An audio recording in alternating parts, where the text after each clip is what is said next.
Ma'am, what prompted the president to support the anti-dynasty bill, given that when he was still a presidential aspirant, he said that there is nothing wrong with political dynasties.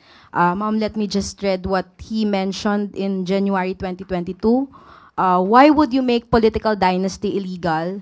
Paano kung yun ang gusto ng tao? The perception is political dynasty is bad, which is not the case. You are targeting a very specific group in society. Ang politika naman is all about performance. If you're worried about dynasties, then take everybody to an election. So ma'am, may we know what changed his mind? Katulad ng sinabi natin kanina, nagbabago ang political landscape. Maraming umaabuso. At tama naman ang Pangulo, ang kapangyarihan ng pagboto ay nasa kamay ng taong bayan. Pero dahil dito may mga naaabuso, nais ng Pangulo na ipabatid sa taong bayan na kayo ay may choice. Choice na naaayon sa merito, hindi lamang dahil pare-pareho ng apelido. Ma'am, quick follow-up lang po. How does the president define dynasty?